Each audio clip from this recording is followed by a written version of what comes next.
ओडिशा संगे केबे नथिलु कौशल राज्य चाहूचु। राज्यर भी जो सरकार अच्छी पश्चिम ओडिशा को संपूर्ण भाव अवहेला करुच्ची। मोर मतामत अच्छी कौशल राज्य हेले भल। नमस्कार ओडिशा ओडिशा दुई भाग हेबाकू जीव आपण माने कोन एतरे प्रतिक्रिया रखुचंती। बेसिकली ओडिशा दुई भाग हेबाकू काहे कि पश्चिम ओडिशावासी संघर्ष करूचंती। ओडिशा पाखरु आपनको समस्या के आमे ओडिशा संगे केबे नथिलु 36 मसिया 48 मसिया हमको मिसई दिले। दीर्घ 7-8 दशक धरिक हमको प्रशासनिक न्याय दे पारे ना।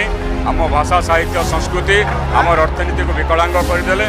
तेणु आम संविधान धारा 3 अनुसार आज स्वतंत्र कौशल राज्य चाहूँ। आज विधानसभा आम युवक मैंने लड़ाई करवार लगे आसी।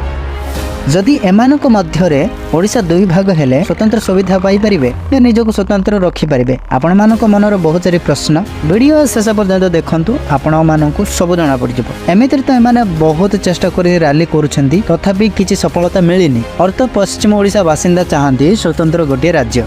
यस एबे एटु आरंभ सत्य पिक्चर्स प्राय 2-3 थर रैली करि सारले आम अलग राज्य हो ओडिसा बट ओडिशा सरकार एथर कौनसी प्रतिक्रिया देई नाहंती। गोटे कथा समस्त जानि रखिबा दरकार आमे अंध तो बाड़ी आमको दरकार। भारत संविधान रे लेखा अछि सेक्शन 3A रे गोटे स्वतंत्र राज्य गढ़ा जाई परिबो। राज्यर प्लेस को वृद्धि भी करा जाई परिबो एवं कौनसी राज्यर नाम भी परिवर्तन करा जाई परिबो। बॉम्बे एते बड़ा राज्य थिला। महाराष्ट्र आउ गुजरात को 2 गोटी स्वतंत्र राज्य करा जाइथिला 1960 मसिया रे। 2014 मसिया रे आंध्र ठारू तेलंगाना भी अलग होइतिला। तो एबे अब ओडिसा रो भिन्न कौशल राज्य 11टी जिल्ला वर्तमान लिस्ट मो आपण मानको डिस्क्रिप्शन रे मेंशन कर देबे। सेठी जे आपण पढि परिबे। पश्चिम ओडिसा बासी ओडिसा रो अलग होई कौशल नाम एक स्वतंत्र राज्य गठन रे सेमानकर दाबी। तो कौशल कोन यार इतिहास बहुत लंबा तेणु सर्टकट रे आपण मानको बुझाई देबी। ओडिसा एबे विश्व स्तर रे खूब प्रचार होउची बट एई नाम दिने कौशल आउ कदंग नाम रे विवेचित थिला। कलिंग राज्य को शासन करथिबा राजा खारवेलଙ୍କ समय रे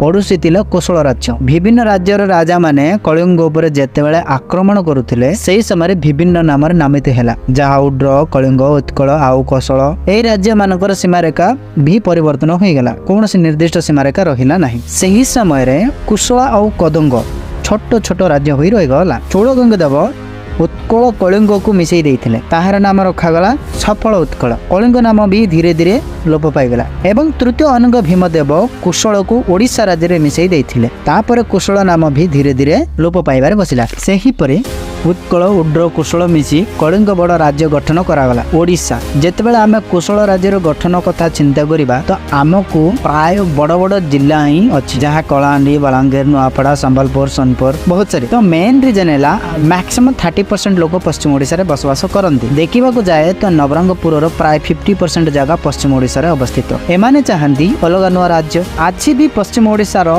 30% रु प्राय 25% लोग गरीब श्रेणी रे ना बदलुची रंग ना ढंग ना होची सुविधा ना असुविधा सामना करने को पड़ुची सब किसी असुविधा। आज भी सरकार एमानक पाखरे पहुंची पारुना। पार्टिकल कथा कहे पश्चिम ओडिशावासी माने कैपिटल ठारू बहुत दूर अछंती। सरकार मानकर ठीक सुविधा पहुंचीबारे असमर्थ। सेमाने चाहंती हमर गोटे स्वतंत्र राज्य हो तेबे सेमानकर गोटे सरकार हेबो एवं सेमानकर कष्ट दूर हेबो स्वतंत्र सुविधा पाई पारिबे। देखंतु सीधा कथा जेतेबेले हम गोटे छोट राज्य गढिबा सेतेबेले सरकार हम पाखरे रहबो सब सुविधा हमको शीघ्र भी मिली पारिबो सब असुविधार सामना भी शीघ्र हमको करबाको पड़िबो। काहेकि ना पश्चिम ओडिशा मैक्सिमम कैपिटल ठार बहुत दूर अच्छे। एतरे संदेह नाई कि सेठी सरकार पहुंचुची कि नाई कि किंतु एठी गुटे कथा रहउची सरकार समस्तक पाखरे जाए बट जेतेबेले से पाख चक्कर किछि स्वतंत्रकारी से माने यार जिम्मेदार उठंती। काना आज पश्चिम ओडिसा रे कोनोसी भी सुविधा पहुंची पारनी। तो से आला पश्चिम ओडिसा रे जो सरकार अछंती सेमानक ऊपर दाबी करा जाय परिबो।